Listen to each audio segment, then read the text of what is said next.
Assalamualaikum warahmatullahi wabarakatuh. Perkenalkan, nama saya Mei dengan NIM 06041282126019, kelas Indralaya. Baiklah, di sini saya akan membuat tugas media dan sumber belajar sejarah dengan dosen pengampu Ibu Dr. L. Retno Susanti MHum dan Bapak Muhammad Reza Palepi MPD. Baiklah, tema yang saya ambil adalah sejarah kontroversial di Indonesia. Pasti timbul pertanyaan di benak kita, apa itu sejarah kontroversial?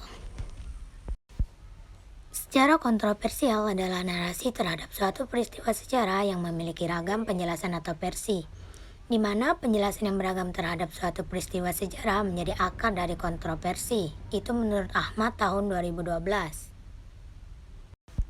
Kategori sejarah kontroversial ditinjau dari pengaruhnya. Ada dua, yaitu pertama, sejarah kontemporer, dan kedua, yaitu sejarah non-kontemporer. Apa sih sejarah kontemporer? Sejarah kontemporer adalah sejarah yang terjadi pada masa kini atau masa sekarang. Sedangkan sejarah non-kontemporer adalah sejarah yang terjadi pada kurun waktu yang lama dari sekarang.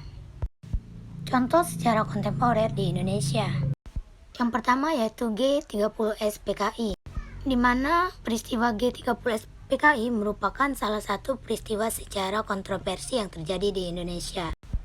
G30S PKI adalah sebuah peristiwa berlatar belakang kudeta yang terjadi selama satu malam pada tanggal 30 September hingga 1 Oktober 1965, yang melibatkan gugurnya 6 jenderal serta satu orang perwira pertama militer Indonesia, dan jenazahnya dimasukkan ke dalam suatu lubang sumur di daerah Lubang Buaya, Jakarta Timur.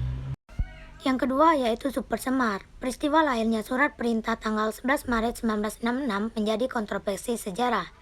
Mengapa Presiden Soekarno serta-merta dengan mudah mau menandatangani draft surat perintah di hadapan para pembantunya? Peristiwa ini sebetulnya merupakan tragedi dari karir politik Soekarno. Soekarno tidak lagi mampu menghadapi tekanan politik yang begitu dahsyat seorang diri, sehingga draft surat perintah yang tidak memenuhi syarat administrasi tersebut disahkan menjadi surat perintah resmi.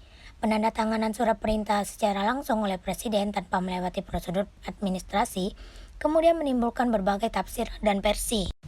Yang ketiga yaitu Serangan Umum 1 Maret.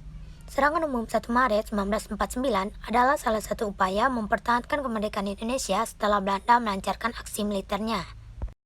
Selanjutnya yaitu contoh sejarah non-kontemporer di Indonesia. Yang pertama yaitu perbedaan pendapat masuknya Hindu-Buddha di Indonesia.